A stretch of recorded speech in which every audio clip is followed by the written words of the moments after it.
पाड़े वारनि जे एबनि तां पर्दो खणूं था, मिट माइटनि जे एबनि तां पर्दो खणूं था, पर जेको असांजे अंदरि जेके एब जेकी पलजनि पिया उन जी असांखे का बि परवाह कोन्हे, का बि ओन कोन्हे। पर असां गीबत ऐं गिलाउनि में एतिरा अॻिते वधी विया आहियूं, असां महू थी विया आहियूं, असां एतिरा त उन जे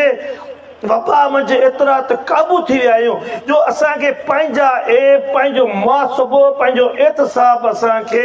असांखे मालूम ई कोन थो थिए। असां हिकदमि ॿियनि मंझां उहा नुक़्ता चीनी करियूं था जेका असांजो कमु न आहे, असांजो उहो कमु न आहे। जेकी कम असांजा न आहिनि, जेकी कम ख़ालिक जा कम आहिनि, उहे उन्हनि कमनि खे बि असीं चऊं था ख़ालिक खे जेका इबादत सुणे थी उहा बि असां कोशिशि करियूं था असां जहिड़ा चाहिनि था उहे पूॼा पाठ बि असांजी थिए, उन ख़ालिक जी बि न थिए। जेका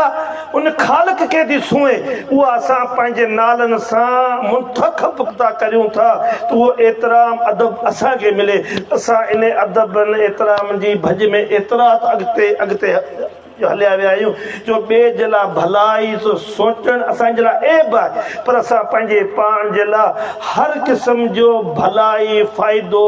हथु करण जी कोशिशि करियूं था। उहो मज़हबी हुजे, समाजी हुजे, सियासी हुजे, हर असां चऊं था हर ॻाल्हि असां ॾांहुं पलटो खाए, पर ॿिए कंहिंखे हिसे भाङे भाईवार करण जे लाइ असां तयारु कोन आहियूं। पर असांजो आका, असांजो महबूब, असांजो सरदार मुरसलीन, ख़ातमुल अंबिया, सैयदुल मुरसलीन, असांखे उनजो पैगाम थो मिले जिते प्यार आहे, मोहबत आहे। महबूब करीम जे असहाबनि में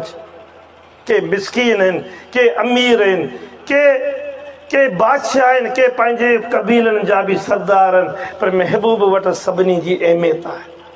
सभिनी जो मान ऐं मर्तबो आहे। हता के हज़रत बिलावल हबशी जहिड़नि खे बि उतां मान मिले थो, एॾी मोहबत मिले थी, एॾो प्यार थो मिले जो बिलावल हबशी बि उन महबूब सां सिर फिदा करण लाइ